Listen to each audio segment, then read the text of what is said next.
Hello दोस्तों, स्वागत है आपका आपके पसंदीदा यूट्यूब प्लेटफॉर्म पे, जहाँ पे मुख्य रूप से हम लोग रोज़ एक नए आर्टिकल का डिस्कशन करते हैं जो आपके प्रीलिम्स से रिलेटेड होता है। और मेंस का अगर देखा जाए तो इसका एनालिटिक अगर देखा जाए, एनालिसिस अगर किया जाए तो ये मेंस की रिगार्डिंग भी आपका कोड करना, जहाँ कोड करना होता है, जैसे साइंस टेक हो गया, GS1 हो गया, GS2 हो गया, या GS3 जो साइंस टेक से रिलेटेड है, वहाँ पे आप कोड कर सकते हैं, तो उससे रिलेटेड होता है। आज का जो हम लोगों का जो टॉपिक रहने वाला है, जो आप जानते हैं, यूएस और ट्रम्प जब से आए हैं तब से न्यूज़ के हेडलाइन में इनको बने रहना है, ठीक है।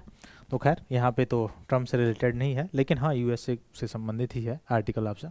तो जल्द से जल्द जुड़िए और अपने अपने ग्रुप में शेयर कीजिए, ताकि मुख्य रूप से हम लोग इस आर्टिकल का डिस्कशन करें।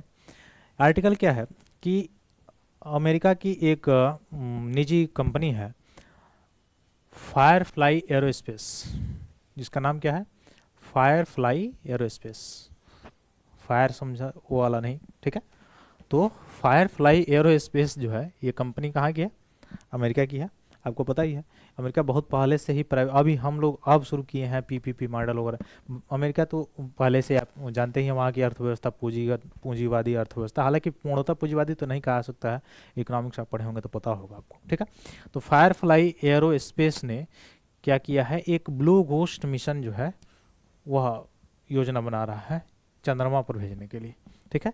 तो ये आपसे मुख्य रूप से अगर प्रीलिम्स में पूछा जाए, खासकर ऑनलाइनर वगैरह में, तो ये पूछा जा सकता है कि ब्लू घोस्ट मिशन किसका है, या ये पूछा जा सकता है ब्लू घोस्ट मिशन जो है यह कहाँ का है, मतलब शुक्र का है या मुख्य रूप से चंद्रमा का है या किसी अन्य ग्रह का, ये पूछा जा सकता है। बाकी और ज़्यादा इंपॉर्टेंट इसमें नहीं है। तो ये याद रखिए, फायरफ्लाई एरोस्पेस कहाँ का है, यह कहाँ की निजी कंपनी है, अमेरिका की है, यूएसए की कंपनी है। और यह क्या बना रहा है, यह एक योजना बना रहा है ब्लू घोस्ट मिशन का। अब ब्लू घोस्ट मिशन किससे रिलेटेड है, तो मून से रिलेटेड है, चंद्रमा से रिलेटेड है। तो आइए हम लोग इसके बारे में थोड़ा सा गहन विश्लेषण करें, क्या क्या चीज़ें हैं इसमें।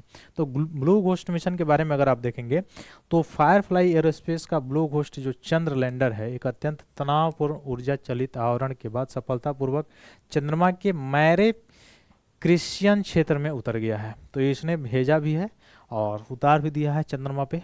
कहाँ पे, चंद्रमा के मैरे क्रिश्चियन क्षेत्र में इसको उतारा है, ठीक है। तो ब्लू घोस्ट चंद्र लैंडर है, यह किसका है, तो फायरफ्लाई एरोस्पेस का है। यह कहाँ का है, तो यह है यूएसए का। कहाँ का, यूएसए का, संयुक्त राज्य अमेरिका का है, ठीक है। आगे देखिए, यह फायरफ्लाई एरोस्पेस द्वारा विकसित ब्लू घोस्ट वाणिज्यिक चंद्र पेलोड सेवा CLPS, ठीक है।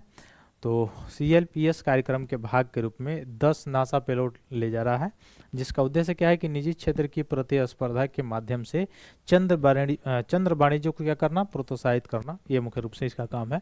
और ब्लू घोस्ट मिशन का उद्देश्य क्या है कि चंद्र पर्यावरण के बारे में वो बताएगा, वहाँ के बारे में रीडिंग करेगा, समझेगा, फिर वहाँ से लेके आएगा सारी चीज़ें, और तब उसके बारे में वहाँ पे चंद्रमा पे कैसे इन्वायरमेंट है, पर्यावरण कैसे है, ये सारी चीज़ों को अध्ययन करने के लिए भेजा जा रहा है, जिसका नाम क्या है, ब्लू घोस्ट मिशन। किसके द्वारा, फायरफ्लाई एरोस्पेस के द्वारा। कैसा है ये, तो ये प्राइवेट जो है एक कंपनी है, ठीक है, स्पेस मुख्य रूप से क्षेत्र में, और किसकी है, यूएसए की है, ये याद रखिएगा, ठीक है।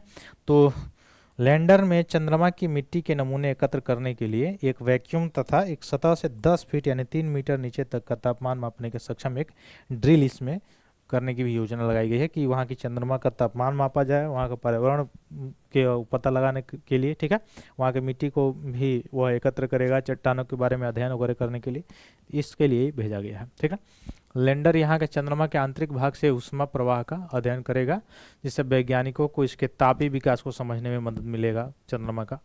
और चंद्र रेगोलिथ लैंडर के इंजन प्लूम पर किस प्रकार प्रतिक्रिया करता है, इसकी जांच करके लैंडिंग तकनीकी में सुधार के लिए प्लूम सतह के अंतःक्रिया का विश्लेषण भी करेगा। और क्या काम करेगा, चंद्रमा के चुंबकीय और विद्युत क्षेत्रों पर डेटा एकत्र करेगा, और शोधकर्ताओं को इसके भूवैज्ञानिक इतिहास के बारे में जानकारी पता चलेगी कि चंद्रमा की उत्पत्ति कैसे हुई है, किस तरह की हुई है, उसके चुंबकीय कैसा प्रभाव है। ऐसे ऐसे कई प्रेडिक्शन दिया जाता है, आपको पता भी है कि हाँ ये पृथ्वी से हट के जो ऊपर वाला पृथ्वी पूर्ण रूप से आप देखे होंगे जो है गोलाकार नहीं है, तो वहाँ से हट के बना हुआ है।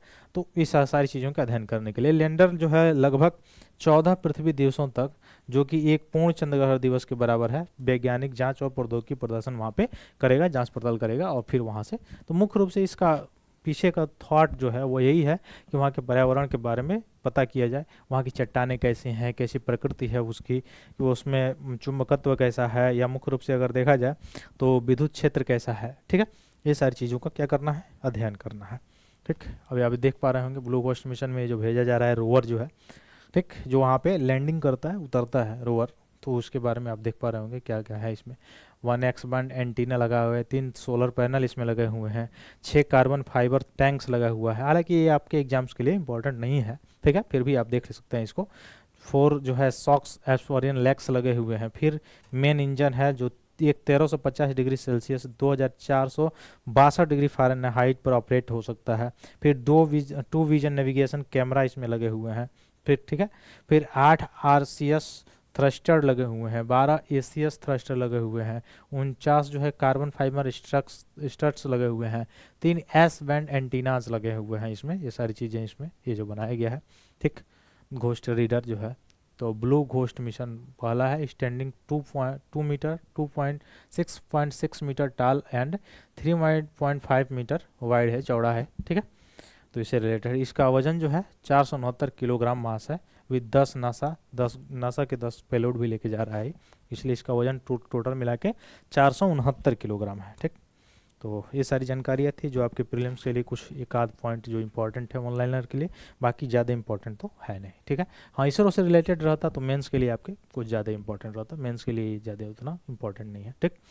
फिर मिलते हैं अगले क्लास में, तब तक के लिए बहुत बहुत धन्यवाद दोस्तों, जय हिंद।